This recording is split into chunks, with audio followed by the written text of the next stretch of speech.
दोस्तों, हेल्दी और फिट रहने के लिए ड्राई फ्रूट का खाना बेहद यूजफुल है। ड्राई फ्रूट का खाना गर्मी और सर्दी सभी मौसम में फायदेमंद है। सर्दी में बॉडी को गर्म रखने के लिए अगर आप ड्राई फ्रूट खाएं तो ये आपकी बॉडी को गर्म रखता है। वहीं अगर आप गर्मी में ड्राई फ्रूट को भिगोकर खाएं तो ये आपकी बॉडी को गर्म नहीं होने देंगे। वहीं भारत में ड्राई फ्रूट को ओकेजन के लिए गिफ्ट की तरह देना अच्छा माना जाता है। बात करें बच्चों की तो बच्चे भी ड्राई फ्रूट्स खाना काफी पसंद करते हैं और इससे उनके बढ़ते शरीर को तंदुरुस्ती मिलती है। पर दोस्तों, ये ड्राई फ्रूट क्या सीधा बागानों से आपके घर पहुंचते हैं? ऐसा नहीं है। हर ड्राई फ्रूट एक प्रोसेस होने के बाद मार्केट्स में आता है और आपके घरों तक पहुंचता है। क्या है वो प्रोसेस? आज हम इसी के बारे में आपको बताएंगे। तो चलिए दोस्तों, बिना किसी देरी के शुरू करते हैं। दोस्तों, काजू जितना महंगा होता है उतना ही लंबा इसका प्रोसेस भी होता है। सबसे पहले तो आपको बता दें कि काजू के पेड़ों को लगाने के बाद ये 3 साल में फल देता है। अप्रैल का महीना काजू का फल तोड़ने का सबसे अच्छा महीना माना जाता है, इसलिए ही इसी महीने में इसकी हार्वेस्टिंग शुरू होती है।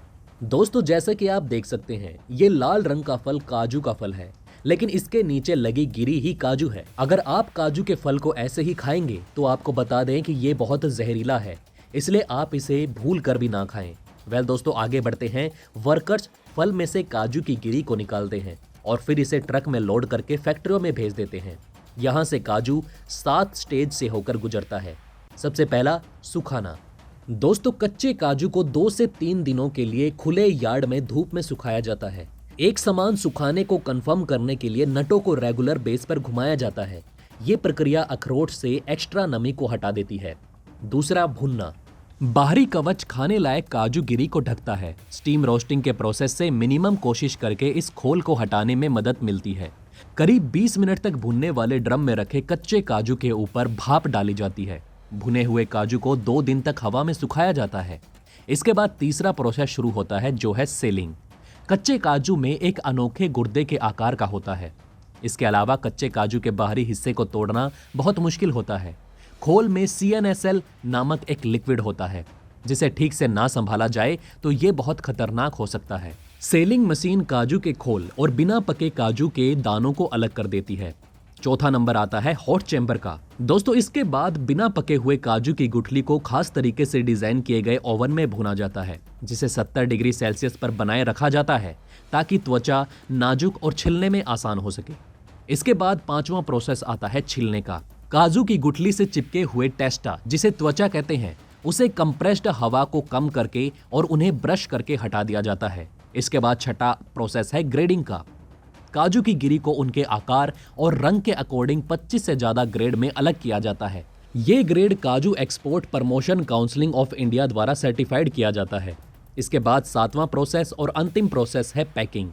काजू की गुठली को सबसे पहले इंफ्रारेड हीटिंग से गुजारा जाता है, फिर एक्सरे मशीन का इस्तेमाल करके विदेशी पार्टिकल्स को हटा दिया जाता है। लास्ट में इसकी मैनुअल रूप से निगरानी की जाती है। फिर काजू की गुठली को नॉर्मल टेम्परेचर में पैक कर दिया जाता है। पैक्ट में से बाहरी हवा को निकाल दिया जाता है और CO2 और नाइट्रोजन गैस में बदल दिया जाता है। साथ ही दोस्तों, काजू न सिर्फ खाने में अच्छा होता है बल्कि इसमें फैट भी कम होता है। काजू आयरन, मैग्नीशियम और जिंक का अच्छा सोर्स है। आयरन से सेल्स में ऑक्सीजन पहुंचता है, जो अनीमिया से बचाता है। मैग्नीशियम याददाश्त सुधारने में मदद करता है। वहीं काजू उम्र बढ़ने पर डायमेंशिया से भी बचाता है। दोस्तों, अब हम आपको बताएंगे बादाम के प्रोसेस के बारे में। वैसे तो बादाम के बारे में कहा जाता है कि बादाम खाने से दिमाग तेज होता है, लेकिन ये बादाम फैक्ट्री से होकर ही आपके पास पहुंचता है। और फैक्ट्री में किस तरह ये बादाम तैयार होता है, जरा ये देखिए। बादाम को प्राप्त करने के लिए किसानों को 5 से 6 सालों का इंतजार करना होता है, क्योंकि बादाम के पौधों को फल देने में इतने ही साल लगते हैं। जब आप बादाम के फलों को देखेंगे तो वो आपको हरे रंग के कच्चे आंबी की तरह दिखेंगे। धीरे धीरे पकते हुए ये फूट जाते हैं और ब्राउन रंग के दिखने लगते हैं। अब क्योंकि बादाम एक खेत में इतने बड़े स्तर पर उगते हैं, इसलिए आज किसान बादाम को तोड़ने के लिए मशीनों का इस्तेमाल करते हैं। आप देख सकते हैं कैसे इस मशीन की मदद से बादाम को पौधों पर से तोड़ा जा रहा है। ये काम पूरा होने के बाद बादाम को फैक्ट्री में भेजा जाता है। इसके बाद एक मशीन के जरिए बादाम को उसके फल से अलग कर दिया जाता है। फिर यहाँ से छटाई के काम के लिए उन्हें आगे भेज दिया जाता है। जो बादाम हल्के होते हैं उन्हें अलग किया जाता है। इसी के साथ कुछ बादामों को उसके अखरोट के साथ ही साबुत पैक कर दिया जाता है। वहीं कुछ बादाम में से गिरी निकालने के लिए उन्हें आगे प्रोसेस के लिए भेज दिया जाता है। यहाँ इसे एक मशीन में डाल दिया जाता है। यहाँ इनमें से गिरी निकालकर अलग हो जाती है। यहाँ से बादाम की पैकिंग का काम शुरू हो जाता है। बादाम को अलग अलग तरह से पैक करते हैं। बात करें इसके बेनिफिट्स की तो बादाम में मोनोसैचुरेट्स फैट का लेवल हाई होता है जो हार्ट अटैक के खतरे को कम करता है। इसमें फाइबर काफ़ी ज़्यादा मौजूद होता है जो डाइजेशन को ठीक करता है। ये विटामिन ई से भी भरपूर होता है जो एक शक्तिशाली एंटीऑक्सीडेंट माना जाता है। ये वजन को भी कंट्रोल करने में मददगार है। दोस्तों, बच्चे हों या बड़े, सभी को किशमिश बहुत ज़्यादा पसंद है। अब आप में से कितने लोग शायद जानते हों कि किशमिश अंगूर से बनती है। अंगूर की फसल उगने में 18 महीने का समय लगता है। जब अंगूर की बेल बढ़ जाती है तो उन्हें तारों के सहारों से सपोर्ट दिया जाता है। अंगूर के गुच्छे को तोड़कर इकट्ठा किया जाता है। फिर यहाँ से इन्हें किशमिश बनाने के लिए फैक्ट्री में भेज दिया जाता है। किशमिश बनाने वाली फैक्ट्री में सबसे पहले इन्हें कार्बन ऑयल में डुबोया जाता है जिससे अंगूर तेजी से सूखते हैं। अब क्योंकि अंगूर गीले हैं इसलिए इन्हें एक रैक पर सुखाने के लिए रखा जाता है। इस रैक पर अंगूर 1 से 1.5 हफ्ते तक सुखाए जाते हैं। साथ ही साथ समय समय पर कार्बन ऑयल का स्प्रे भी किया जाता है। जब अंगूर सूख जाते हैं तो उन पर से कार्बन ऑयल का असर खत्म करने के लिए उन्हें पानी के जरिए एक मशीन से होकर गुजरना होता है। फिर से इन्हें सुखाया जाता है और इसके साथ ही ये पैकेट्स में पैक होकर आपके घरों के लिए रवाना हो जाती हैं।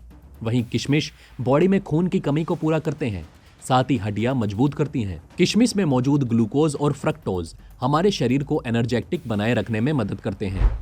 दोस्तों, अब इतने सारे ड्राई फ्रूट्स की बात हो चुकी है तो खजूर कैसे पीछे रहेगा। खजूर खाने में बेशक मीठे होते हैं पर इस मिठास को फल में लाने के लिए 4 से 5 सालों का समय लगता है। धीरे धीरे खजूर पकता है और उसका रंग डार्क ब्राउन में बदल जाता है। अब क्योंकि खजूर सॉफ्ट होते हैं इसलिए इन्हें हाथों से तोड़ा जाता है और ट्रे में रखा जाता है। वहीं से ये पैक हुए और कच्चे खजूरों की छटाई शुरू कर देते हैं। फिर इन्हें फैक्ट्री में लाकर सबसे पहले धोया जाता है। इसके बाद साइज, वेट और रंग के अकॉर्डिंग इनकी पैकेजिंग शुरू होती है और यहाँ से ये बिकने के लिए तैयार हो जाते हैं। खजूर से शरीर को कई फायदे होते हैं, जैसे खजूर में मौजूद कैल्शियम, सेलेनियम, मैग्नीज और कॉपर की काफी मात्रा होती है। इससे हड्डियां मजबूत होती हैं। इससे आपको अच्छी नींद भी आती है। इसलिए कुछ लोग रात में सोते वक्त खजूर खाना कभी नहीं भूलते। खजूर खाने से हमारे शरीर को फाइबर मिलता है जिससे कब्ज या एसिडिटी की समस्या से भी राहत मिलती है। सो दोस्तों, कैसी लगी ये वीडियो आपको हमें कमेंट करके जरूर बताएं। साथ ही दोस्तों, अगर आपको ये वीडियो अच्छी लगी तो लाइक जरूर करिएगा और अगर आपने अभी तक हमारे चैनल को सब्सक्राइब नहीं किया है तो जल्दी से इंटरेस्टिंग वीडियोस देखने के लिए हमारे चैनल को सब्सक्राइब करना ना भूलें। धन्यवाद।